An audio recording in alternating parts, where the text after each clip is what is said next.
to the word, you'll get the meaning. In a reverse dictionary, you have the idea, you'll need the word. ভাষা জ্ঞান যিটো ভাষাত অনুবাদ কৰিব সেইটো তোৰ মাতৃভাষাৰ দৰে হ'ব লাগিব বা তাতকৈ বেছি হ'ব পাৰে। ৱেদাৰ এলাউইং বুলি বস্তু ইংলিছত নহয়, এইটো গ্ৰামেটিকেল এৰৰ নহয়, এইটো কলকেশ্যনৰ এৰৰ।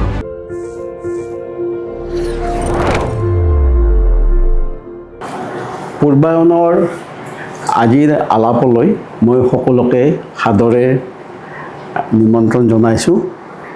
মই অকণমান অনুবাদৰ কিছু তাত্ত্বিক কথা আৰু মই অনুবাদক হিচাপে অসমীয়াৰ পৰা ইংলিছলৈ কৰোঁতে যিখিনি সমস্যাৰ সন্মুখীন হৈছোঁ সেইখিনি মই কিছু তত্ত্বৰ সহায়ত উদাহৰণসহ বুজাবলৈ যত্ন কৰিম। এতিয়া প্ৰথমে মই ক'ব খুজিছোঁ যে অনুবাদৰ গোটেই কথাখিনি হ'ল অকল ভাষিক নহয়, দুটা সংস্কৃতিৰ আদান প্ৰদান আৰু সেই সংস্কৃতিৰ আদান প্ৰদানৰ যোগেদিয়ে আচলতে দেখা গৈছে বিশ্ব সাহিত্য জগতত আটাইতকৈ গুৰুত্বপূৰ্ণ কিছুমান পৰ্যায় আহে। তাৰে ভিতৰত মই এটা কথা বিশেষকৈ ক'ব খুজিছোঁ যে ইংৰাজী সাহিত্যৰ এলিজাবেথান পিৰিয়ডত 30 বছৰত যিখিনি সাহিত্য অনুবাদ হৈছিল তাৰ ফচল হৈছিল কিন্তু শ্বেক্সপিয়াৰৰ দৰে নাট্যকাৰ কবিৰ। গতিকে এনেকুৱা বহুত যুগ আছে যি যুগত অকল অনুবাদে এখন কঠীয়াতলি প্ৰস্তুত কৰি দিছে আৰু তাৰ ভিত্তিত বিভিন্ন দেশত বিভিন্ন সাহিত্যই গা কৰি উঠিছে। এতিয়া মই ক'ব খোজা কথাটো হ'ল কি যে অনুবাদৰ মৰ্যাদা বা অনুবাদৰ প্ৰকৃতি এই সম্বন্ধে মানুহৰ কিছুমান প্ৰশ্ন আহে। এটা প্ৰশ্ন আহে এই ধৰণৰ যে অনুবাদটো মৌলিক সাহিত্য নহয়, অনুবাদ আৰু মৌলিক সাহিত্যৰ পাৰ্থক্য কি? অনুবাদ আৰু মৌলিক সাহিত্য এইটো হয় যে মৌলিক সাহিত্যৰ দৰে অনুবাদৰ একে নহয়। এটা মৌলিক সাহিত্যৰ সৃষ্টিক লৈ যেতিয়া এটা অনুবাদ সাহিত্যৰ সৃষ্টি হয় সি একে সময়তে দুটা বস্তু, সি স্বতন্ত্ৰ পাঠ এটা, যি স্বতন্ত্ৰ পাঠত সি এটা নিৰ্দিষ্ট পৰিৱেশত সি এটা স্বতন্ত্ৰ পাঠৰ ভূমিকা ল'ব পাৰে। যেনে আমাৰ এখন বিখ্যাত আমি সৰুতে পঢ়িছিলোঁ কিতাপ টলষ্টয়ৰ সাধু সুৰেন্দ্ৰ মোহন দাসৰ।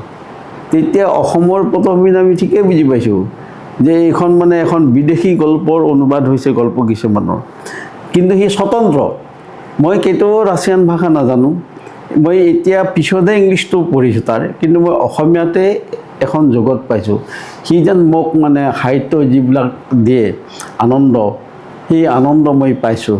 গতিকে অনুবাদৰ একে সময়তে সি এখন মৌলিক গ্ৰন্থৰ পৰা অনুসৃত পুনৰ নিৰ্মাণ, তাক পুনৰ গঠন কৰা হৈছে, কিন্তু একে সময়তে সি স্বতন্ত্ৰ।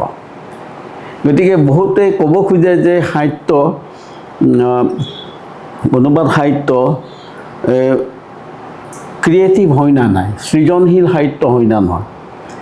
এজন বিখ্যাত পণ্ডিতে কৈছে, তো তেওঁ কৈছে যে আচলতে ইয়াৰ যিটো মৰ্যাদা সেইটো মৌলিক আৰু দুইটাৰ মাজতে সি একে সময়তে ক্ৰিয়েটিভ আৰু একে সময়তে কিন্তু সি আন এখন কিতাপৰ পৰা অনুসৃত কৰা সৃষ্টি কৰা এটা সৃষ্টিৰাজি। গতিকে সেইটো দুইটাৰ মাজত একেবাৰে সি এনেকুৱা নহয় যে তাত সৃজনশীলতা নাই, এনেকুৱা নহয়, কিন্তু সি এখন কিতাপৰ পৰাহে উদ্ভূত হৈছে। গতিকে এই মৰ্যাদাটো লৈয়ে কিন্তু দেখা গ'ল যে বিশ্ব সাহিত্যত বহুত সাহিত্যৰ সৃষ্টি হৈছে। তাৰে উদাহৰণ দিব পাৰি যে ফিটজেৰাল্ডৰ যিসকলে নাম শুনিছে যে এলিজাবেথান যুগৰ ভিক্টৰিয়ান যুগৰ তেওঁ এজন কবি আছিলে, তেওঁ নিজেও কবি, কিন্তু তেওঁ বিখ্যাত হৈছে কিন্তু নিজৰ কবিতাৰ কাৰণে নহয়, তেওঁৰ কোনো কবিতা আমি এতিয়াও নপঢ়াওঁ। তেওঁ বিখ্যাত হৈছে অমৰ খায়মৰ, দ্য ৰুবিয়াৰ্ডছ অফ অমৰ খায়ামৰ কাৰণে বিখ্যাত হৈছে, যিখন পিছত যতীন দুৱৰাই এইখন অসমীয়াত অনুবাদ কৰিছে অমৰ তীৰ্থ নামত। গতিকে দেখা যায় যে বহুত ক্ষেত্ৰত এজন লেখক মূল লিখনিৰ কাৰণে বিখ্যাত হোৱা নাই, কিন্তু বিখ্যাত হৈছে অনুবাদৰ যোগেদি। এতিয়া অসমীয়া অনুবাদ জগতত আমি অসমীয়াৰ পৰা যিবিলাক ইংলিছলৈ অনুবাদ কৰিছোঁ, এইখিনিত মই অকণমান কথা কিছুমান ক'ব খুজিছোঁ যে তাৰ যিবিলাক প্ৰব্লেম মানে সমস্যাৰ যিবিলাক দিশ আছে, মূলতঃ 4টা দিশ আছে। এটা হ'ল ভাষিক, এটা হ'ল সাংস্কৃতিক, এটা হ'ল পাৰিৱেশিক ইক'লজিকেল, আৰু বাকীটো হ'ল ষ্টাইলিষ্টিক্সো ক'ব পাৰে আৰু নান্দনিক মানে এস্থেটিক্স ক'ব পাৰে। এতিয়া প্ৰথমটো ভাষা দুটা বেলেগ বেলেগ। অসমীয়া উৰিয়া ভাষাৰ যিমান মিল আছে, অসমীয়া আৰু ইংলিছত মিল নাই। গতিকে প্ৰথম কথা সেই যে দুটা ভাষাৰ দক্ষতা অনুবাদকজনৰ থাকিব লাগে। এবাৰ এটা সূত্ৰ দিয়া হৈছিল যে অনুবাদকজনৰ ভাষা জ্ঞান কিমান থাকিব লাগে। নাইৰবিত এখন কনভেনশ্যন হৈছিলে ইউনেস্কোৰ, তাতে অনুবাদৰ ওপৰত। তাত কৈছিলে যে অনুবাদকজনৰ ভাষা জ্ঞান যিটো ভাষাত অনুবাদ কৰিব সেইটো তেওঁৰ মাতৃভাষাৰ দৰে হ'ব লাগিব বা তাতকৈ বেছিও হ'ব পাৰে। তাৰমানে যিটো ভাষাত অনুবাদ হ'ব সেইটো ভাষাৰ জ্ঞান বেছি লাগিব, এইটো কুশৱান্ত সিঙেও কৈছে। গতিকে তেতিয়াহে তেওঁ সেই ভাষাত যিমান মানে ৰিচোৰ্চ আছে, উপাদান আছে, সেইবিলাক তেওঁ অনুবাদকে প্ৰত্যেকটা লৈ চালি জাৰি চাই মানে গাঁঠিব লাগিব, সেইটো হয়। গতিকে অনুবাদকজনৰ প্ৰথম কথা হ'ল কি যে তেওঁৰ এটা অৰ্হতাৰ প্ৰশ্ন আছে, তেওঁ কিমানখিনিলৈকে দক্ষ। বহুতে ভাবে যে দুটা ভাষা জানিলে অনুবাদ কৰিব পাৰি, এইটো নহয়। যে অনুবাদ কৰিবৰ কাৰণে এজন মানুহ বাইলিংগুৱেল দ্বিভাষিক হ'বই লাগিব। দুটা ভাষা যদি হয়, অসমীয়া ইংলিছ কৰিলে তেওঁ দুটা ভাষা ক'ব পৰা লিখিব পৰা হ'ব লাগিব, কিন্তু সেইটোৱে ছাফিচিয়েণ্ট কণ্ডিশ্যন নহয়। ভাষাটো তেওঁ আয়ত্ত কৰিব লাগিব, আৰু এনেকৈ আয়ত্ত কৰিব লাগিব যে সেইটো সদায় ৰেডিমেড হৈ নাথাকে। মই মাতৃভাষা মোৰ অসমীয়া হোৱা স্বত্তেও যে মই সদায় অলপ ইফাল সিফাল হ'লে মই অভিধান চাওঁ। গতিকে এজন অনুবাদকৰ প্ৰথম কথা দুটা ভাষাৰ জ্ঞান থকাৰ উপৰিও দুটা ভাষাৰ যিবিলাক টুলছ আছে, আহিলা আছে, সেই আহিলাবিলাক কিন্তু তেওঁ ভালকৈ জানিব লাগিব। এতিয়া প্ৰথম কথা হ'ল দুটা ভাষাৰ আহিলা কি কি?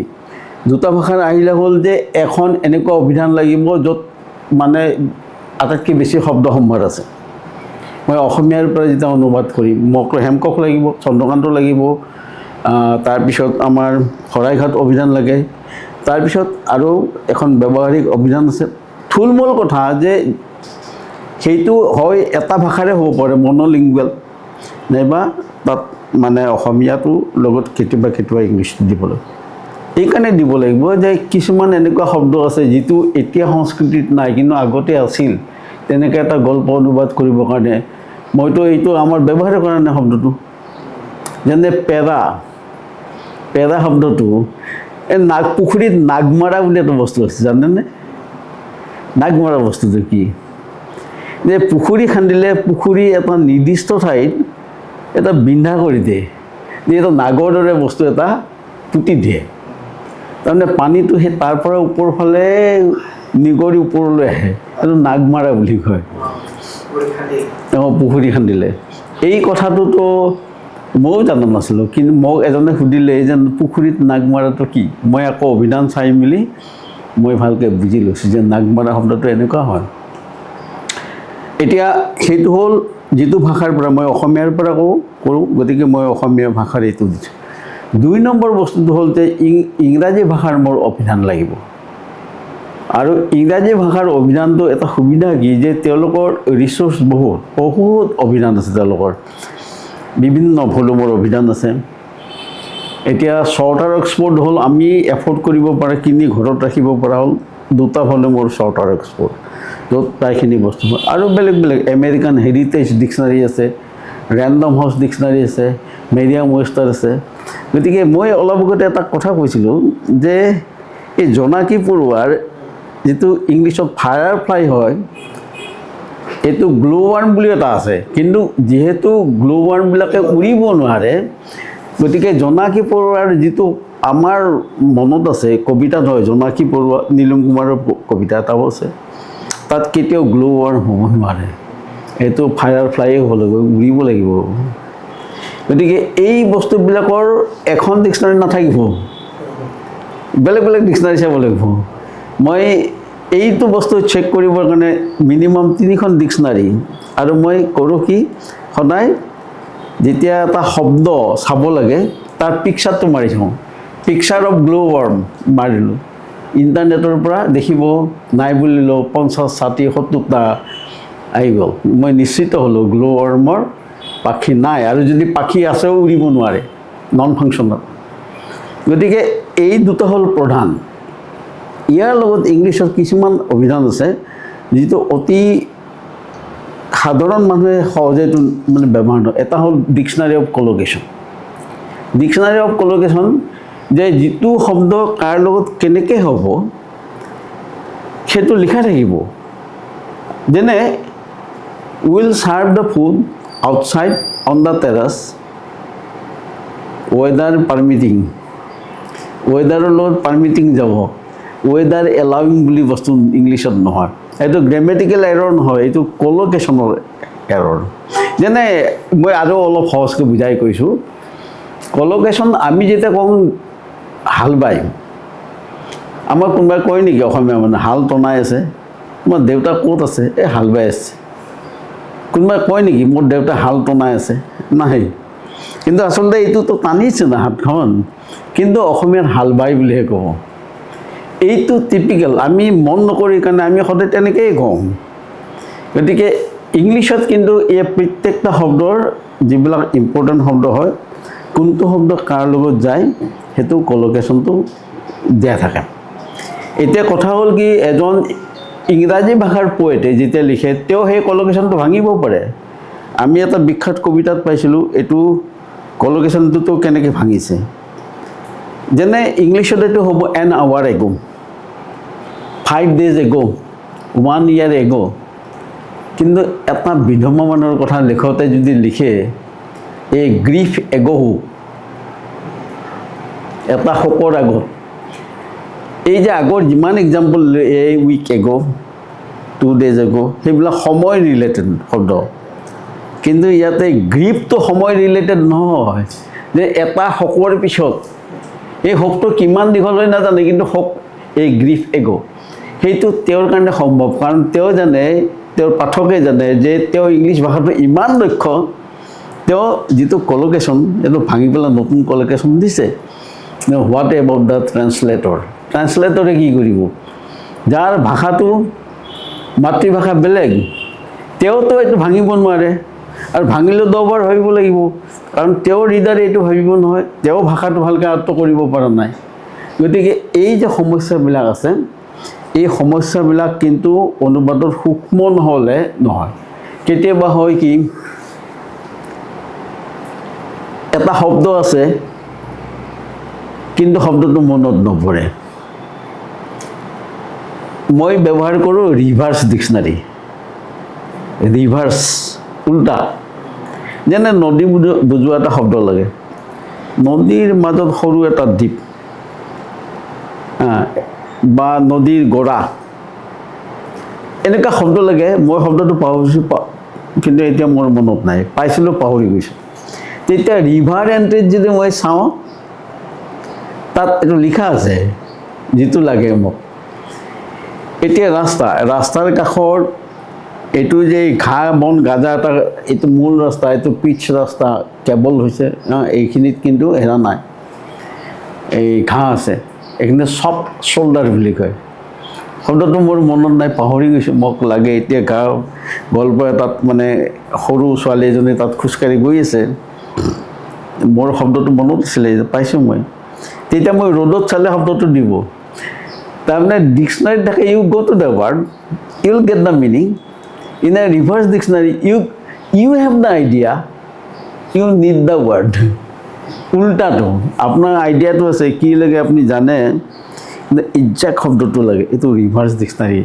দিয়ে কেতিয়াবা পিক্টৰিয়েল ডিক্সনাৰী লাগে কিছুমান বস্তু নহ'লে বুজা নাযায় পিক্টৰিয়েল ডিক্সনাৰী এইকাৰণে লাগে যে এটা কবিতাত সদায় image is central to poetry.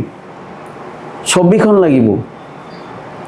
ছবিখন যদি লাগে নহয়, ছবিটো প্ৰথমে চাই নিৰূপণ কৰিব লাগিব যে এইটো ছবি এইটোৰ লগত কি কি থাকে। সেই যে কি কি থাকে সেইটো মানে ইউনিভাৰ্চেল নহয়। তাৰমানে ইউনিভাৰ্চেল নহয় এইকাৰণে যে তাত বেলেগ বেলেগ মিনিং থাকে। মই দুটা উদাহৰণ দিওঁ। যেনে কিছুমান বস্তু মানে একে ধৰণৰ হয়, এইটো ইউনিভাৰ্চেল। যেনে বতৰৰ যিবিলাক কনচেপ্ট এইটো ইউনিভাৰ্চেল, যে বতৰ বেয়া, মানুহৰ মন বেয়া হয়, আৰু আমি বহুত বস্তু বতৰৰ লগতহে আমি এক্সপ্ৰেছ কৰোঁ। আজি মনটো ফৰকাল নহয়, আজি মানে বতৰৰ শব্দ। আজি মনটো গোমা, আজি ফৰিংফুটা মন, সেই জোনাকৰ লগত। তাৰমানে আমি আমাৰ মনৰ যিখন বিমূৰ্ত জগত, সেইখন প্ৰকাশ কৰা এটা ৱে হ'ল এক্সটাৰ্নেলাইজ কৰা, বতৰৰ মাজত তাক বিচাৰি উলিয়াটো। আৰু কবিতাত হ'ল কি যে শব্দটো যেতিয়া আমি ব্যৱহাৰ কৰোঁ, প্ৰথম শব্দতে আকৌ চিত্ৰকল্প দিয়ে। চিত্ৰকল্প কি বস্তু? এই নীলমণি ফুকনৰ এইটো বিখ্যাত, আছেনে দুটা কলা ঘোঁৰা, এই টোপনিটো মোক খেদি ফুৰিছিল, শেষৰ দুটা লাইন। আজিও নিতৌ নিশা মোৰ কলিজা গছকি ৰয়। ঘোঁৰা বুলি ক'লে এইটো অকণমান ইউনিভাৰ্চেল, যে ঘোঁৰা খুব মানে ধুনীয়া, পাৱাৰফুল, আতিল, তেজস্বী, এইখিনি কমন। আৰু ঘোঁৰাৰ লগত এটা বস্তু আছে, সেইটো হ'ল sexuality. Horse is the symbol of sexuality. আৰু তাৰ অদম্য গতিবেগ এইবিলাক। কিন্তু কিছুমান শব্দ আছে যে সেই শব্দবিলাকৰ সাংস্কৃতিক অৰ্থ বেলেগ বেলেগ। যেনে সাপ বুলি ক'লে আমাৰ হিন্দুসকলে ভয় কৰিলেও সাপৰ লগত আমি বাসুকী নাগ, শিৱৰ জটাৰ সাপ, কালী, মনসা দেৱী, এইবিলাকো এছ'চিয়েশ্যন আছে। আমাৰ সাপৰ প্ৰতি সেনেকুৱা বিদ্বেষ নাই। তাৰমানে ধৰ্মৰ মতে ভয় আছে, আৰু মানে ফেটিয়াই খুটিলে মানুহৰ ভয় আছে। কিন্তু এটা একে ধৰণৰ ধাৰণা আছে যে এইবিলাক মানে ভগৱানৰ, আমাৰ সংস্কৃতি আৰু দেৱতাৰ লগত জড়িত। কিন্তু খ্ৰীষ্টানিটিত সাপ মানে আদম ইভক যিয়ে টেম্পটেড কৰিছিল, চেতান, সেইটো সাপৰ ৰূপত। কিন্তু সাপৰ অনুসংগ অহাৰ লগে লগে এই যে বিশ্বাসঘাতকতা, অত্যাচাৰী, বিপদগামিতা, টেম্প্ট কৰিছিল, প্ৰলোভন দিছিল, এই গোটেইখিনি কথা কিন্তু তাৰ লগত সোমাই পৰে। গাহৰি, এই যিবিলাক জুদাইজিমৰ বস্তু, ইহুদীবিলাক, মুছলিমবিলাকৰ এইটো জানে, একেবাৰে তেওঁলোকক স্পৰ্শ নকৰে। কিন্তু হিন্দু ধৰ্মত যেতিয়া বৰাহ বুলি কম, এইটো বৰাহ অৱতাৰ ভগৱানৰ অৱতাৰ হয়। গতিকে কিছুমান শব্দ কালচাৰেলি ৰুটেড। এইটো যেতিয়া মিনিং উলিয়াব লাগিব নহয়, সেইটো বুজিব লাগিব যে এই কালচাৰৰ এইটো মিনিং হ'লেও সেইটো কালচাৰৰ সেইটো মিনিং নহ'ব। কি হ'ব তেতিয়াহ'লে? তেতিয়া এটা ইকুইভেলেণ্ট বাচিব লাগিব, যি একেখিনি অৰ্থই প্ৰকাশ কৰিব পাৰে, কিন্তু সেই কালচাৰত এইটো একচেপ্টেবল। গতিকে সেই ধৰণৰ কিছুমান প্ৰব্লেম থাকে। এতিয়া আমাৰ সংস্কৃতিৰ যিবিলাক উপাদান আছে, যিবিলাক কোৰ ইনভেৰিয়েণ্ট, তাক আপুনি কেতিয়াও কোনো কাৰণত মানে সলনি কৰিব নোৱাৰে, তেনেকুৱা এখন লিষ্ট বনাব পাৰে। যেনে আমাৰ নামঘৰ, তেওঁলোকৰ চাৰ্চ আৰু আমাৰ নামঘৰ একে নহয়। গতিকে যিবিলাক সংস্কৃতিত একেবাৰে সোমাই আছে, যাক বেলেগ নিলগাই আনিব নোৱাৰে, সেই অনুবাদত সেইকেইটা শব্দ যদি কিবা ইকুইভেলেণ্ট থাকে, তেতিয়াহ'লে এইটো হয়তো হ'ব, কিন্তু সেইটো আনলাইকলি, এইটো নহয় তাৰমানে। গতিকে সেইবিলাক মানে অনুবাদত এই মনা বেকাৰী কৈছে যে দুটা কথা আছে, যদি কেতিয়াবা এইটো সম্ভৱ হয় এইটো সলনি কৰিব লাগে, আৰু যিটো সম্ভৱ নহয় এইটো ৰাখিব। তেনেকৈ আমাৰ বহুত এনেকুৱা শব্দ আছে, যেনে আমাৰ বিশ্বাস আছে, যিবিলাক অসমীয়া সমাজতে আছে, বেলেগত নাই। কিন্তু আমাৰ কিছুমান দেৱ দেৱী আছে অসমীয়া সমাজত আছে, বেলেগত নাই। মোৰ গাঁৱত এটা বুনা গোহাঁই বুলি আছে, বুনা গোহাঁই মোৰ মনত পৰোঁতে কৈ থওঁ, তাত এটুকুৰা মাটি আছে, অকল এটুকুৰা মাটি, এইখিনি মান নহ'বহে, পথাৰৰ মাজত। সেই মাটি টুকুৰাত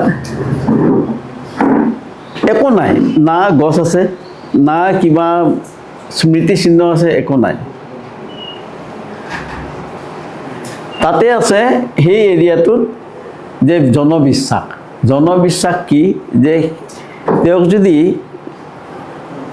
কিবা গাঁৱত মানে গৰু পোৱালি হ'ল, হেৰালে, কিবা অসুবিধা হ'ল, অপায় অমংগল হ'ল, এই তেতিয়া গুণাগোসাঁইক যদি কয় নহয়, তাত বিশ্বাস আছে যে তেওঁ এই খেতিয়কবিলাকক মানে সহায় কৰে। এইটো ইউনিক, এইটো অসমৰ ক'তো নাই, অকল আমাৰ গাঁৱতে আছে। গতিকে সেইটো যদি মই প্যান বুলি অনুবাদ কৰোঁ, যিটো গ্ৰীক দেৱতা আছিল, এইখিনি বস্তু তাত কেৰি নকৰিব। গতিকে তাত নোট দিব লাগিব। এতিয়া সাংস্কৃতিক এই বস্তুবিলাকৰ উপৰি ৩ নম্বৰ এটা বস্তু থাকিব অনুবাদত, যে প্ৰথমেতো ভাষিক হয়েই, ২ নম্বৰ সাংস্কৃতিক হয়, ৩ নম্বৰ হ'ল যে পাৰিৱেশিকটো হ'ল কি, যে শংকৰদেৱৰ কীৰ্তন পুথিত এই হৰমোহনৰ ৩য় কীৰ্তন এটা আছে, এটা দিব্য উপবনৰ বৰ্ণনা দিয়া আছে, বিভিন্ন গছ গছনিৰে বৰ্ণনা আছে, কি তমাল চব। সেই গোটেই বস্তুটো ইন ভাৰ্চ আছে, পদ্যত আছে, ছন্দবদ্ধ। সেইটো কেতিয়াও কতো অসমীয়াৰ পৰা ইংলিছত অনুবাদ কৰিব নোৱাৰে, ইম্পচিবল। সেইটো এইকাৰণে যে পাৰিৱেশিক গোটেই কথাখিনি তাত এনেকৈ সাঙুৰ খাই আছে যে সেইটো অনুবাদ নহ'ব, তাত প্ৰোজ ট্ৰান্সলেশ্যনত দিব লাগিব যে এইখিনি, কিন্তু সি মানে হেৰাই যাব। শংকৰদেৱৰ সেই যে তাত মানে বৰ্ণনা দিছে নহয়, সেইটো নাথাকে। আৰু কিছুমান বস্তু থাকে যে অসমৰ যিবিলাক মাছ, সৰু সৰু বস্তু যিটো আনত নাপায়, সেইবিলাকতো অনুবাদত তেনেকৈ ৰাখিবলৈ, দৰিকণা, এই তাৰপিছত খলিহনা, কিবা কিবি মাছ সৰু সৰু যিবিলাক আছে, সেইবিলাক ৰাখিব লাগিব। গতিকে পৰিৱেশৰ এটা ইম্পেক্ট থাকে। আৰু গছ গছনি বহুত আছে তেনেকুৱা, সেই গছ গছনিবিলাকৰ নাম ইংলিছত থাকিব পাৰে, তাৰমানে বটানিকেল নেম থাকিব, কিন্তু বটানিকেল নেমটো এই যে অসমীয়াৰ এই শব্দটোৰ যিটো মিনিং, ফ'ৰ্চ, প্ৰভাৱ, সেইখিনি কেৰি নকৰে। গতিকে এইখিনি, আৰু শেষত হ'ল এটা যে ষ্টাইলিষ্টিক্সৰ কি কথা আছে। এইটো মোৰ পাৰ্চনেল অভিজ্ঞতা, যে মই অসমীয়াৰ পৰা যেতিয়া ইংলিছত অনুবাদ কৰোঁ, মই এটা বেছিক প্ৰিন্সিপল আছে যে মূল লেখাটো কেতিয়াৰ, যে মূল লেখাটো হ'ল আজিৰ পৰা 200 বছৰ আগৰ, মূল লেখাটো 400 বছৰ আগৰ। যেনে শংকৰদেৱৰ বৰগীত, শংকৰদেৱৰ এই তৰালী শৰ্মাৰ এটা বিখ্যাত গান আছে, সাৰংগ পানী পাহে পামৰমতি, এনেকৈ গান এটা আছে, বহুত ধুনীয়া গাইছে তেওঁ। সেইটো মই 11 চনত এবাৰ ট্ৰাই কৰিছিলোঁ, পিছত আকৌ মই 20 চনত ট্ৰাই কৰি এইটো ফাইনেলাইজ কৰিছোঁ। মাজতে সেইটো তেতিয়াৰ দিনৰ, কিন্তু মই অনুবাদ কৰিছোঁ সেই সময়ৰ কণ্টেম্পৰেৰী ইংলিছত নহয়। ধৰা হ'ল আজিৰ পৰা 500 বছৰ আগতে এটা লিখা হৈছে অসমীয়াত, সেইটো মই যেতিয়া অনুবাদ কৰিম, এই অনুবাদটো মই যাৰ কাৰণে কৰিম, তেওঁলোকে কণ্টেম্পৰেৰী লেংগুৱেজতহে পঢ়িব। সেইটো তেওঁলোকে সেই সমান টাইম মানে স্কেলত নপঢ়ে, যে ইয়াতে ধৰা হ'ল যে এটা অসমীয়া সৃষ্টি ধৰা হ'ল 1513, এইটো 1513 ইংলিছটো লিখাত নহ'ব, আৰু এইটো এতিয়া লিখিব। আৰু সেইটো মই দেখিছোঁ, সেইটো সকলো অনুবাদকে এটা বিশেষ প্ৰিন্সিপল হিচাপে বান্ধি লয়। সেইটো হ'ল যে যিটো ভাষাত কৰা হ'ব, টাৰ্গেট লেংগুৱেজটো সদায় কণ্টেম্পৰেৰী হ'ব লাগিব, সমসাময়িক, যিটো চলতি ভাষা সেইটোত হ'ব লাগিব। গতিকে এইটো এটা, আনেও মই ভাবোঁ যে এই কথাটো অকণমান মন কৰিব লাগে। এইটো অসমীয়াত হয়তো ইমান টান আছে, সহজ নহ'ব, কিন্তু ইংলিছত সেইবিলাক ডিক্সনাৰী আছে। যেনে চোৱা বুলি ক'লে ইংলিছত বিহল বুলি এটা শব্দ আছে, পয়েটিক। আজিকালি কিন্তু বিহল বুলি নকয়, এইটো ডেটেড হৈ গৈছে। ডিক্সনাৰীবিলাকত লেখা থাকে এইটো ডেটেড, এসময়ত এইটো ব্যৱহাৰ হৈছিল, আজি কিন্তু ব্যৱহাৰ নহয়। সেইটো এনেকুৱা অসমীয়া অভিধান নাই সেইটো য'ত লেখা থাকে যে এইটো আগৰ, গতিকে সেইফালৰ পৰা ইংলিছ ভাষাটোৰ সুবিধা কি যে অকণমান কেয়াৰফুল হ'লে ডিক্সনাৰী পঢ়া জানে। 2 নম্বৰ কথা হ'ল কি যে ইংৰাজী কবিতাত এটা বেছিক ৰুল হ'ল এটা কবিতাত যদি 50টা শব্দ থাকে তাৰ 40টা শব্দই মনোচিলেবিক হ'ব, তাৰমানে এটা চিলেবল থকা শব্দ হ'ব। তাৰে বাকী 10টা ক'ৰবাত 2টা ক'ৰবাত 3টা, কিন্তু তেওঁলোকে সদায় এইটো কথা বাদ দি লয় যে বহুত চাৰ্কামবুলেশ্যন বুলি নকয় তেওঁলোকে, যেনে দিলে হৈছে নহয়, দিলে এই দিলেটো বুজাবৰ কাৰণে প্ৰক্ৰেষ্টিনেশ্যন বুলি নকয়।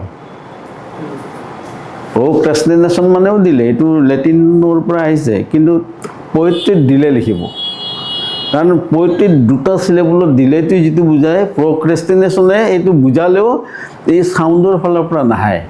গতিকে এটা ৰুল হ'ব যে প্ৰথম কথা ই ঘৰুৱা শব্দ হ'ব নে নাই, 1। 2 নম্বৰ এই শব্দটো সকলোৱে বুজি পায় নে নাই অভিধানত, আৰু 3 নম্বৰ সি একেধৰণৰ মিনিং আৰু প্ৰভাৱ সি ধৰি ৰাখিব পাৰিছে নে নাই এইটো। গতিকে সেইটো মই এটা মোৰ প্ৰিন্সিপল হিচাপে লওঁ। এতিয়া মই এতিয়ালৈকে অসমীয়াত যিবিলাক কবিতা অনুবাদ কৰিছোঁ, মই 2 ধৰণৰ কবিতা অনুবাদ কৰিছোঁ। এটা হ'ল যে আগৰ 20th চেঞ্চুৰীলৈ য'ত চলি আছে ছন্দবদ্ধ কবিতা, আৰু বাকী ছন্দবদ্ধত মানে 2টা আছে, এই যে অন্তমিল আৰু মাজৰ যিবিলাক ছন্দ আছে এইটো, আৰু বাকীবিলাক আজি যিখন কিতাপ উন্মোচন হৈছে বা এনেকুৱা য'ত মানে এইটো মুক্ত, তাত মানে সেনেকুৱা ছন্দত লিখা হোৱা নাই। গতিকে তেতিয়া মই এটা বস্তু দেখি বা আৰু মই শিকি পেলাইছোঁ, যেনে বৰগীত যদি মই অনুবাদ কৰোঁ, মই কৰিছোঁ 5টা, আৰু শংকৰদেৱৰ 5টা, মাধৱদেৱৰ 1টা, আৰু ছান্দ 4 আমি সৰুতে শুনিছিলোঁ, গুৰু মকে দয়া নাচাৰিবা, মই এইটো ফেচবুকতো দিছিলোঁ। এইবিলাক যেতিয়া অনুবাদ কৰোঁ মই গোটেইটো বহুতবাৰ পঢ়োঁ, পঢ়ি এখন কাগজত লিখি লওঁ যে প্ৰথম লাইনত কিমানটা শব্দ আছে, কিমানটা চিলেবল আছে, আৰু শেষত যে ইয়াৰ প্ৰথম লাইনৰ লগত কোন কোন লাইনৰ মিল আছে, ছন্দৰ মিল আছে, সেইটো মই উলিয়াই লওঁ। উলিয়াই লৈ যেতিয়া মই অনুবাদ কৰিবলৈ যত্ন কৰিম, যদি প্ৰথম লাইনত 10টা চিলেবল থাকে মই তাত লিখি থ'ম 10 ± তাৰমানে সি 11টা হ'ব বা 9টা হ'ব, সি কেতিয়াও 15টা নহয়। আৰু সদায় যত্ন কৰোঁ যে এতিয়া যিটো শব্দত বুজি পায় তাতকৈ টান শব্দত লিখা নহয়। গতিকে এই শব্দবিলাকৰ এই যেতিয়া আমি অনুবাদ কৰিম, এটা অনুবাদ হ'লতো ছন্দবদ্ধ কবিতাৰ, এইটো আটাইতকৈ টান। তাত মানে ছন্দবদ্ধ কবিতা অনুবাদ কৰা এইকাৰণে টান যে প্ৰথম কথা হ'ল মিনিংটো একেবাৰে ধৰি ৰাখিব লাগিব, আৰু 2 নম্বৰটো তাৰ ছন্দও ৰাখিব লাগিব। কিন্তু বহুত ক্ষেত্ৰত মানে ডাবল বন্দেজ, 2 ধৰণৰ দাসত্ব, এটা হ'ল তো মিটাৰৰ, এটা হ'ল তাৰ ৰাইমৰ। তাৰোপৰি বহুত ক্ষেত্ৰত মানে এনেকুৱা অনুবাদ কৰোঁতে এই যে ৰূপবিলাকৰ ওপৰত যে এটা লাঠি লৈ পাৰ হৈ যায়, খুব কষ্ট কৰি অলপ ইফাল সিফাল হ'লে সৰি পৰিব, ৰ'প ৱাকিং সেই টাইপৰ। বাকী অন্য এতিয়া হয় গল্প বা অন্য কবিতা, এই অন্য কবিতাবিলাকত কেতিয়াবা হয় কি,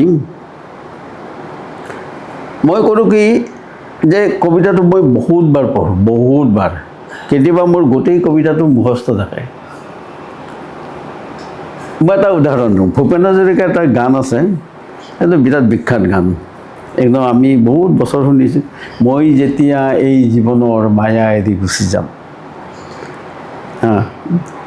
সেই গানটো অনুবাদ কৰোঁতে নালাগে মোৰ সৌৰণি সভা, নালাগে মিছা নাম, তোমাৰ এটুপি চকুলো পালে মই পাম মোৰ দাম, সেইটো সেনেকুৱা 3বাৰ ৰিপিট হৈছে। এতিয়া নালাগে মোক মিছা নাম, এইটো ফল্ছ নেম বাৰু হৈ যাব, কিন্তু নামৰ লগত দামটো মিলাবৰ কাৰণে যিটো শব্দ হ'ব, এইটো কি হ'ব? এতিয়া দাম বুজোৱা যিমান শব্দ আছে, আমি ব্যৱহাৰ কৰা এটা বস্তু হ'ল থিচৰাছ। থিচৰাছত মানে শব্দবিলাক থাকে, সমাৰ্থক শব্দবিলাক থাকিব, তাৰ লগত বিপৰীত অৰ্থ বুজোৱা শব্দ থাকিব, আৰু প্ৰত্যেকটা শব্দৰ মিনিং যিবিলাক একদম সূক্ষ্মাতি সূক্ষ্ম অৰ্থৰ পাৰ্থক্য সেইবিলাক নোট কৰা থাকে। এইটো স্পেচিয়েলাইজ ডিক্সনাৰী।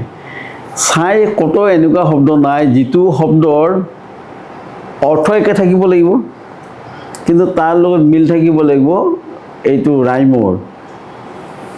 মই কৰিলোঁ কি 6টা বজাত বহিছোঁ, মোৰ সন্মুখত এটা কম্পিউটাৰ আছে, কম্পিউটাৰটোৰ স্ক্ৰীণত মই খুলি লৈছোঁ, এখন পাঠ আছে টেক্সট, য'ত গানটো লিখা আছে, আৰু মই সেই গানটো মই বজাই হেডফোনত শুনিছোঁ এক ৰাতি পূৰা। 3টা বজালৈকে মই সেই লাইনটো মিলাব পৰা নাই। মোৰ মানে 4:30মান বজাত চকু জলক টপক খাই গৈছে। মই কল্পনাত দেখিছোঁ এগৰাকী নাৰী তেওঁৰ মৃতদেহৰ ওচৰত খুব কান্দিছে আৰু টপা টপে চকুলো সৰি পৰিছে। মই উঠি তেতিয়া মই শুৱান এনেকৈ বহি আছোঁ, উঠি মই শব্দটো মাৰিলোঁ, and I will get my real gem. মই পাম মোৰ দাম। দামটো জেম নিজেই নহয় সমাৰ্থক, কিন্তু জেমবিলাকো বহুত ভেলুৱেবল হয়। ৰিয়েল মানে জেম আমি যে কওঁ ই আমাৰ সমাজৰ জেম, কওঁনে নাই? এই জেমৰ লগত বাই এক্সটেনশ্যন বহুত মূল্যৱান শব্দৰ অৰ্থটো সোমাই আছে। And I will get my real gem, I don't want, এইখিনি আছে। তাৰপিছত শেষৰ লাইনটো হ'ল এইটো। এই যে বস্তুটো ইমাজিনেশ্যনটো এজন অনুবাদকৰ কিমানখিনিলৈকে থাকিব। প্ৰথম কথা হ'ল যে সেইটো অভিধান চাই কেতিয়াও কৰিব নোৱাৰে, তাৰ অনুভৱত ইমান বেছি সোমাব লাগিব। সেইকাৰণে কোৱা হয় যে এজন ভাল translator is a model reader. Model, তেওঁ টেক্সটটো পঢ়িব, বুজিব, ইণ্টাৰপ্ৰিট কৰিব, কৰি তেওঁ এনেকুৱা এটা পৰ্যায়ত লৈ যাব যিটো সাধাৰণ মানুহতকৈ সি বেলেগ ধৰণৰ হয়। এই কল্পনাত নতুনকৈ ৰিক্ৰিয়েশ্যন হ'ব, হৈ এটা নতুন শব্দ দিব, যিটো শব্দ টেক্সটত নাই, কিন্তু সি টেক্সটটো পঢ়াৰ পিছত ক'ব বোলে হ'ব হ'ব এইটো ঠিক মিলিছে, ছন্দ মিলিছে, অৰ্থ মিলিছে। গতিকে অনুবাদকৰ এই যে যিবিলাক কোৱালিটি থাকিব, তেওঁৰ লগতো সকলো টুলছ থাকিব, আহিলা ডিক্সনাৰী এইবিলাক থাকিব, কম্পিউটাৰ ছফ্টৱেৰ আছে আজিকালি, ৰেডিমেড ট্ৰেন্সলেশ্যন পাই মাৰিলে, কিন্তু তাৰোপৰি এটা লাগিব তেওঁৰ অনুভৱ কিমান গভীৰ, কিমান গভীৰলৈ সোমাই আছে, আৰু তালৈ কল্পনা, এই অনুভৱ কল্পনা সেইখিনি লগ কৰিলেহে তেওঁ এটা ভাল অনুবাদ ক্ৰিয়েট কৰিব পাৰিব। এইটো মোৰ ধাৰণা। গতিকে মই ভাবোঁ যে নতুন লেখকবিলাকে যদিহে ভাবে যে আমি দুটা ভাষা জানো, গতিকে আমি যিকোনো মুহূৰ্তত অনুবাদ কৰিব পাৰোঁ, এইটো নহয়। আৰু অনুবাদ হ'ল translation is an art of revision. এইটো বাৰে বাৰে তাক মানে ঘঁহিব লাগিব, মাজিব লাগিব, ঘঁহিব লাগিব, মাজিব লাগিব। মই এখন এছে কথা কৈছোঁ, এছেখন যিয়ে লিখিছে তেওঁৰ নাম চুজান বাৰ্নফস্কি। এছেখনৰ নাম হ'ল translation and the art of revision. তেওঁ নিজে কৈছে, তেওঁ জাৰ্মানীৰ পৰা অনুবাদ কৰে ইংলিছলৈ। তেওঁ কৈছে যে তেওঁ প্ৰথমে যেতিয়া অনুবাদ কৰি এটা ড্ৰাফ্ট বনায় in her own hand writing, লেডিতে, আৰু হেণ্ড ৰাইটিংটো লিখি গৈ থাকোঁতে তলে ওপৰে জেগা দেখায়। ছেকেণ্ড ৰিভিজন কৰি হাতেৰে লিখে, থাৰ্ড ৰিভিজন কৰিব হাতেৰে লিখিব, ফ'ৰ্থ ৰিভিজন যেতিয়া কৰিব নহয় কম্পিউটাৰত বহিব, আৰু ফিফ্থ ৰিভিজন যেতিয়া কৰিব নহয় এইটো ফাইনেলাইজটো কম্পিউটাৰত কৰিব। তেওঁ নিজে লিখিছে এই কথাটো, তেওঁ জগত বিখ্যাত চুজান বাৰ্নফস্কি। তেওঁ লণ্ডন থাকে। গতিকে এই অনুবাদকৰ ক্ষেত্ৰত হ'ল কি যে এই যে মানে ডেডিকেশ্যনটো যদি নাথাকে নহয়, ভাল অনুবাদ পোৱাটো টান হ'ব। যদি কিবা সুধিব খুজিছে সুধিব পাৰে দুই এজন। অসমীয়া সাহিত্যৰ প্ৰসংগত আপুনি বিশেষকৈ নতুন লেখকৰ ক্ষেত্ৰত অনুবাদ কি ধৰণে হ'ব পাৰে, বা নতুন লেখকৰ আপুনি অনুবাদ কৰোঁতে কি কি ধৰণৰ সমস্যা বা নতুন লেখকৰ আমাৰ এজন বহি আছে, আমাৰ তালুকদাৰ দেৱপ্ৰসাদ তালুকদাৰ বহি আছে সন্মুখত। মই যিবিলাকৰ কৰিছোঁ জীৱন নৰ, নীলিম কুমাৰ, অনুভৱ তুলসী, গুণমৰাণ। প্ৰথম কথা হ'ল কি, মই চব কবিতা নকৰোঁ। আৰু মই এটা বস্তু মানে অনুমান কৰিব পাৰোঁ যে ইণ্টাৰনেশ্যনেল এই কবিতাটো অনুবাদ কৰিলে বাহিৰত যাব। তাৰ সেইটো হৈছে যে মই ইংৰাজী সাহিত্য ছাত্ৰ হিচাপে যিহেতু মই ইংৰাজী এই কবিতাৰ সংক্ৰান্ত যিবিলাক কথা মোৰ আহিছে, আয়ত্তৰ ভিতৰত আহিছে, আৰু মই জানো যে বিষয়বস্তুটো এটা নিজেই, বিষয়বস্তুটো যদি চুই নাযায়, দুটা বস্তু আছে যে এটা কবিতাত এটা কণ্টেণ্ট থাকিব, যিটো আমি বিষয়বস্তু বুলি কওঁ। বিষয়বস্তুটো নিজেই বৰ মানে আকৰ্ষণীয় হ'ব পাৰে। কেতিয়াবা বিষয়বস্তুটোত এটা কথা কোৱা যাব, এইটো বাৰ্তা বুলি কয়, ইংলিছত মেছেজ বুলি কয়। The idea explored in a poem is called a message. কিবা এটা ক'ব খুজিছে কবিতাটোৰ মাধ্যমত, সেইটো হ'ব পাৰে। কেতিয়াবা হ'ব পাৰে যে একো ক'ব খোজা নাই, কোনো কাহিনীও নাই, কিন্তু মনৰ অনুভৱ ক'ব খুজিছে, আৰু সেইটো যেন এটা অনুভৱৰ এটা চুম্বক ক্ষেত্ৰত পৰিছে। যেনে আনিছুজ্জামানৰ বহুত কবিতা আছে এনেকুৱা, চুটি চুটি কবিতাবিলাক, তাক ছামাৰাইজ কৰিব নোৱাৰি, তাক অলপ আধা বুজা আধা নুবুজা। সেইটো টেণ্টেলাইজিং ভেগনেছ বুলি কৈছে ৰবাৰ্ট ফ্ৰষ্টে। এই যে কিবা বুজিছোঁ আধা বুজা নাই, অলপ কালি পঢ়িলে আৰু অলপ কিবা বুজি পালোঁ, কিন্তু তাক ছামাৰাইজ কৰিব নোৱাৰি। গতিকে ভাল কবিতা মানে সদায় এনেকুৱা নহয় যে কিবা ক'ব লাগিলে পোনপটীয়াকৈ ক'ব, পোনপটীয়াকৈ ক'ব লাগিলে প্ৰজত ক'ব। গতিকে পয়েট্ৰিৰ হলমাৰ্ক বুলি থাকে, সোণৰ যেনেকৈ হলমাৰ্ক থাকে ন, পয়েট্ৰিৰ হলমাৰ্ক হ'ল ইনডাইৰেক্টনেছ,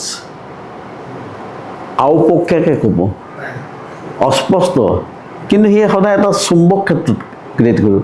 আৰু ভাল কবিতাৰ এটা লক্ষণ হ'ল ছাৰপ্ৰাইজ, বিস্ময়, এটা বিস্ময় যেন পঢ়ি উঠি যেন উপলব্ধি কৰে যে মই নপঢ়িলে এইটো বা এইটো নিলিখিলে মই এতিয়া মিছ কৰিলোঁ হয়। বহুত বস্তু অনুবাদত নাহিব, ঠিকে আছে, কিন্তু যিখিনি আহিব নহয়, এইখিনি গুণৰ কাৰণে আহে যে যদি তেওঁৰ অনুভৱটো ধৰিব পৰা হৈছে, যদি মেছেজটো খুব মানে সহজভাৱে অনুবাদ কৰিব পৰা হৈছে বা স্বচ্ছন্দভাৱে কৰিছে, সেইটো কৰা হয়। এই অনুবাদ থিয়ৰী এটা বস্তু আছে, এইটো মিনিমেক্স বুলি কয়, MINIMAX। মিনিমেক্স মানে মিনিমাম এফাৰ্টত মেক্সিমাম ধৰণৰ ইম্পেক্ট পেলাব পৰা, সেইটো মিনিমেক্স বুলি কয়। আৰু অনুবাদৰ সদায় এটা বস্তু থাকে, এইটো অনুবাদৰ সমস্যা মূলতঃ থিয়ৰিটিকেলি চালে দুটা, এটা হ'ল অভাৰ ট্ৰান্সলেশ্যন আৰু বাকীটো হ'ল আণ্ডাৰ ট্ৰান্সলেশ্যন। আৰু যদি কিবা অৰ্থ হানিবিঘিনি ঘটে এই দুটাৰ মাজত হ'ব। অভাৰ ট্ৰান্সলেশ্যন হ'ল কি, য'ত টেক্সট নাই কিন্তু বুজিছে যে এইটো বাহিৰৰ মানে এইটো ব্যাখ্যা নকৰিলে নহ'ব, গতিকে য'ত এটা শব্দ আছে তাত অকণমান ব্যাখ্যা কৰিছে, এটা কালচাৰেল বেকগ্ৰাউণ্ড দিব যত্ন কৰিছে, অলপ বুজাব। কবিতাই সদায় এইটো এভইড কৰে। কবিতাই যি বুজে বুজিব, ব্যাখ্যা কৰাটো কবিতাৰ ধৰ্ম নহয়। কবিতাৰ ধৰ্ম হ'ল ইমপ্লাই কৰিব, ছাজেষ্ট কৰিব, কিবা এটা ইভক কৰিব, কি ব্যাখ্যা নকৰে। ব্যাখ্যাৰ কামটো হ'ল লৰ কাম। সেইকাৰণে আচৰিত কথা, আপোনালোকে এইটো মন কৰিব, মই বহুদিন এইটো মন কৰিছোঁ, পৃথিৱীত অন্য প্ৰফেশ্যনেল মানুহ পয়েট হ'ব পাৰে, কিন্তু এজন লয়াৰ এতিয়া যুগত দেই, বিখ্যাত লয়াৰ একে সময়তে বিখ্যাত কবি পালে মোক ক'ব। কি কৈছে মই বুজি পাইছেনে? একে সময়তে মানুহজন বিখ্যাত লয়াৰ, একে সময়তে তেওঁ কিন্তু একদম আগশাৰীৰ কোনোবা দেশৰ পয়েট, এইটো নহয়। কিয় নহয়? লয়াৰৰ যিটো যুক্তি নহয়, সেইটো বেছ on facts and figures, logic. সেই গোটেই লজিকটো এনেকুৱা যে তাত মানে ব্যৰ্থকতা বুলি কোনো বস্তু নাই। কিন্তু কবিতাৰ বস্তুটো সত্যটো হ'ল আৱেগিক। যেতিয়া লিখিছিল ইকবালে সাৰে জাহাঁ সে আচ্ছা হিন্দুস্তান হামাৰা, কেতিয়া লিখিছিল? এই ধৰক ভাৰত স্বাধীনতাৰ আগত। তেতিয়া সাৰে জাহাঁ সে আচ্ছা কেতিয়া আছিলে? ভাৰতনো কোনখন দেশৰ ভিতৰত কি কাৰণত শ্ৰেষ্ঠ আছিলে? ফেক্সুৱেলি চাব গ'লে নাছিল, ভাৰত আৰ্য শ্ৰেষ্ঠ নহয়। আপুনি যিবিলাক ইণ্ডেক্স আছে নহয়, হিউমেন ডেভেলপমেণ্ট ইণ্ডেক্স আছেতো, শিক্ষা কওক, মানে পাৰ কেপিটা ইনকাম কওক, হেপিনেছ ইণ্ডেক্স, বহুত ইণ্ডেক্স আছে, হাংগাৰ ইণ্ডেক্স কওক, প্ৰেছ ফ্ৰীডম ইণ্ডেক্স কওক, নহয়। কিন্তু যেতিয়া এই গানটো গায়, বেণ্ড বজে যায় মিলিটাৰী, মোৰ সদায় গা লোমবিলাক থিয়ৰি। সেইটোক কয় পয়েটিক ট্ৰুথ, কাব্যিক সত্য। সেইটো ন্যায় শাস্ত্ৰৰ সত্য নহয়। গতিকে কবিতাই মানুহ সেনেকৈ যুগে যুগে আনন্দ দি আহিছে। তাৰ লজিক যিটো হ'ব নহয়, সেইটো মনৰ ভাৱত। যেতিয়া কয় মোৰ মাতকৈ শ্ৰেষ্ঠ কোনো নাই, সেইটো ফেক্সুৱেলি কাৰেক্ট নহয়, আছে।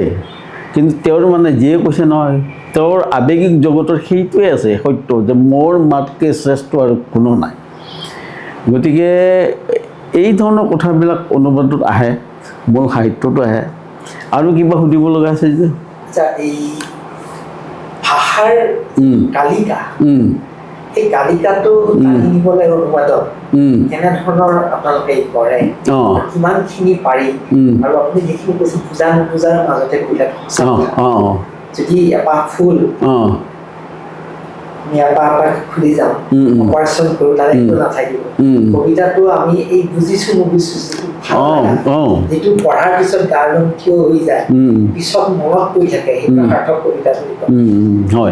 এই যিটো কালিকাৰ কথা কৈছে, ভাষাৰ কালিকাটো এতিয়াতো কথা হ'ব কি, প্ৰথম কথা হ'ল অনুবাদ নহয় বুলিয়ে কয় নহয়, এতিয়া কথা এটা আছে।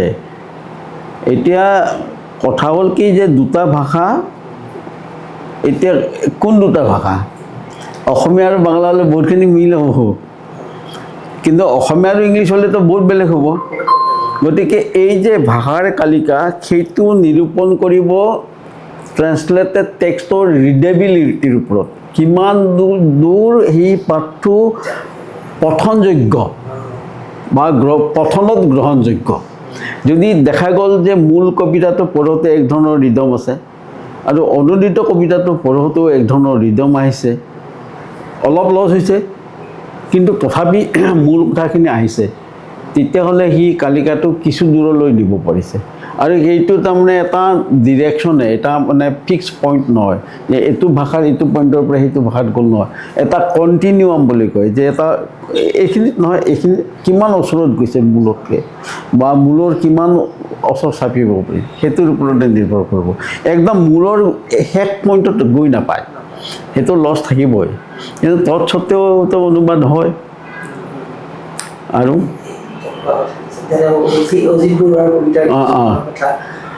আৰু এই অজিত বৰুৱাৰ কবিতা এটা কথা মই কওঁ যে দুটা কথা আছে এইটো নাই, তাকে। আৰু দুটা ধৰণৰ আহে অনুবাদত, দুটা বস্তু আহে, যে কিছুমান কবি নিজে অনুবাদক, যেনে কিছুমান লেখক নিজেই অনুবাদক, যেনে Samuel Beckett. Samuel বেকেটে English French দুইটা ভাষাত লিখিব পাৰে। তো নিজৰ যদি ফ্ৰেঞ্চত লিখিছে, অনুবাদ ইংলিছত কৰিছে, নিজে পাৰে। কিছুমান আছে নিজে অনুবাদ নকৰে, কিন্তু তেওঁ এক্টিভলি পাৰ্টিচিপেণ্ট ইন ট্ৰান্সলেশ্যন। যেনে এই আমি উচ্চাৰণ কৰোঁতে অকণমান বেলেগ ধৰণৰ কৰোঁ, বৰহেজ, হৰহে লুইচ বৰহেজ, এইটো নামটো উচ্চাৰণটো অলপ অদ্ভুত আমাৰ কাৰণে, এইটো বৰহেজ বুলি কয়। এতিয়া তেওঁ নিজে কিন্তু অনুবাদত, আনে যেতিয়া অনুবাদ কৰে তাতে এক্টিভলি মানে অংশ লয় অনুবাদত। কেতিয়াবা হয় কি, অনুবাদজনে নিজে ইংলিছটো জানিলেও তেওঁ কিন্তু আনৰ সহায় লয়। ৰবীন্দ্ৰনাথ টেগোৰ, তেওঁৰ গীতাঞ্জলি ট্ৰেন্সলেশ্যনত কোন মানে সহায় কৰিছিল? WBH। কোন WBH? তেওঁ 200 বছৰৰ ইংৰাজী সাহিত্যৰ এজন আগশাৰীৰ কবি। তেওঁ নিজেও 10 বছৰ পিছত নোবেল প্ৰাইজ পাইছিলে। গতিকে সেই যে দুজনে লগ হৈ কৰিছে, গতিকে অনুবাদত কেতিয়াবা হয় কি যে অকলে কৰিলেও ভাল হয়। ফিটজেৰাল্ড ফৰ এক্সাম্পল, কেতিয়াবা দুজনে কৰিছে, যেনে ধৰক এইটো ৰবীন্দ্ৰনাথ ঠাকুৰ আৰু WBH, এনেকুৱা হয়। কেতিয়াবা চমুৱেল বেকেটে নিজেও কৰিছে। কিন্তু তথাপি মই ভাবোঁ যে যদি নিজে কৰিব নোৱাৰে, বা নিজে কৰাৰ পিছতো অন্য এজন ট্ৰান্সলেটৰক দেখাই ল'ব লাগে। নাই, দেখাই ল'লে হ'ল, সহায় মানে অনুবাদটো হৈয়ে গৈছে। গতিকে দেখাই ল'ব লাগে গতিকে এই ধৰণৰ আৰু মই ভাবোঁ শেষত এইটো কথাই ক'ব খুজিছোঁ যে অনুবাদ সাহিত্যহে আচলতে এতিয়া মূল কাৰণ অনুবাদ সাহিত্য বুলি অনুবাদ অধ্যয়ন বুলি এটা বিভাগ হৈ গৈছে এইটো 72ত মানে এজন মানুহে কৈছিল the name and nature of translation studies এইটো তেওঁৰ নাম আছিল জেমছ এছ হোমছ সেই যে পেপাৰখন সেই পেপাৰখন 1972খন পেপাৰ প্ৰেজেণ্ট কৰিছিল এইটো 3rd ইণ্টাৰনেশ্যনেল কংগ্ৰেছ অফ লিংগুইষ্টিক্সত তেতিয়াৰ পৰা এটা আৰম্ভ হৈ গৈছে গতিকে এতিয়া সেই বহুত ইউনিভাৰ্চিটিত তাৰ পাঠ্যক্ৰমত অন্তৰ্ভুক্ত হৈছে গতিকে আমি ভাবোঁ যে আমাৰ যিখিনি সাহিত্যই বিশিষ্টতা পাব পাৰে বাহিৰত লৈ যাব পাৰে সেইটো অনুবাদ হ'ব লাগে আৰু মই সদায় এটা কথা কওঁ অনুবাদ মাল্টিপল ট্ৰেন্সলেশ্যন হ'ব লাগে তাৰমানে আপোনাৰ এটা কবিতা আপুনি ভাবি যে it is your best creation আপুনি 3জন 4জনক দি কৰে এইটো নহয় যে কাটকি কোনে ভাল নহয় যে এজন অনুবাদক তেওঁতকৈ এক খাপ ওপৰত এইটো নহয় কিন্তু কিছুমান বস্তু থাকে যে এজন অনুবাদকে সিমান দক্ষতাৰে কৰিব পৰা নাই এতিয়া মই এটা উদাহৰণ দিওঁ আপোনাৰ বডলেয়াৰৰ এটা কবিতা আছে দি এলবাট্ৰছ এইটো ইংলিছ অনুবাদন সেইটো কবিতাত মোৰ লগত 9টা অনুবাদ আছে বেলেগে কৰা আৰু প্ৰত্যেকটা অনুবাদ ইন প্ৰিণ্ট প্ৰকাশ হৈছে প্ৰত্যেকটা অনুবাদ এটা যুগত গ্ৰহণ কৰা হৈছে তাৰমানে অনুবাদবিলাকৰ এটা স্থায়িত্ব আছে 10, 15, 20, 40 বছৰ পিছত হয়তো তাক আৰু বেলেগে ভাষাটো সলনি হ'লে অনুবাদত আনিব পাৰে গতিকে এইখিনি কথাৰে আমি আৰু সামৰিব পাৰোঁ যে অনুবাদ সাহিত্য আমাক লাগিব ভাল অনুবাদ লাগিব আৰু ভাল অনুবাদক লাগিব আৰু সেই অনুবাদকে সৰ্বস্ব উজাৰি আমাৰ মাতৃভাষাৰ উপকাৰত অহাকে অনুবাদ কৰিব লাগে লৈ যাব লাগে ঠিক আছে ধন্যবাদ ঠিক আছে দিয়ক